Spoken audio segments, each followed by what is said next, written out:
na ovome papiru piše, smatramo da a. Znanost i obrazovanje moraju djelovati u interesu čitavog društva, a ne privatnog kapitala. Moramo pitati, evo, ko je za? Ćemo brojati ili na dojam? Dobro, hvala. Ko je protiv? Ne, mislim, smijete se javiti. Ko je protiv? Dobro. Ko je suzdržan? Dobro. Šta se onda radi sa tim zaključkom? Jesmo li ga prihvatili većinom? Dobro. B. Znanost mora biti utemeljena na suradnji, a ne na natjecanju. Ko je za? Hvala. Ko je protiv? Hvala. Ko je suzdržan? Mislim da smo prihvatili. C. Visoko obrazovanje mora biti potpuno javno financirano i svima dostupno.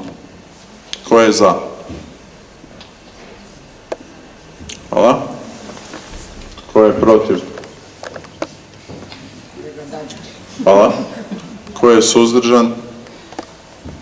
Hvala. Ja sam protiv riječi potpuno, jer mislim da je to nemoguće. Protiv riječi potpuno. Ok, možemo? Dakle, pretpostavljamo, ovdje se radi o tome na što se misli kad se kaže potpuno.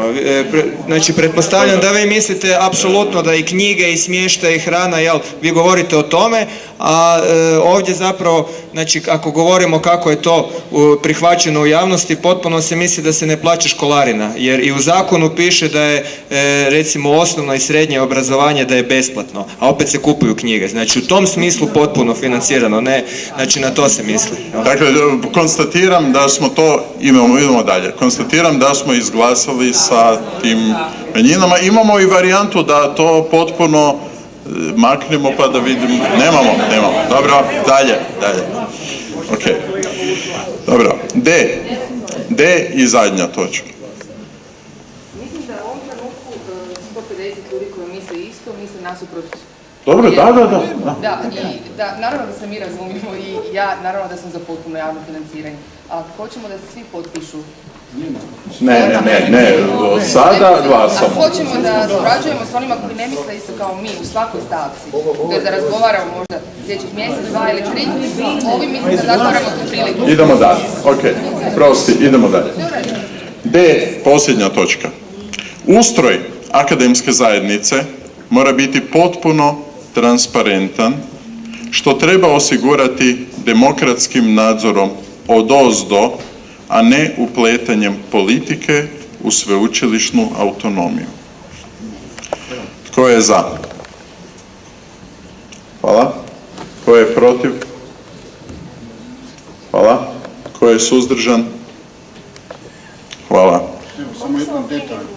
Malo je nezgodno da se akademska zajednica naziva nećište od ozdo. Da bude sad neko od ozdo.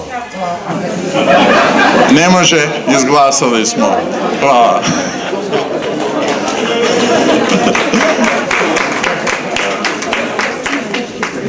Prostite, samo kolega Čović se javio, ali nadam se da ćemo moći zaključiti. Ne, samo bi molio da ovo što je rečeno kao preambula, da mu pojačamo važnost i da uđe u prvu točku, dakle onako kako je kolega formulirao, i da se kaže da smo mi s ovim počeli zapravo takvu javnost. Da. Ali da bude točka, a ne preambula. Preambula.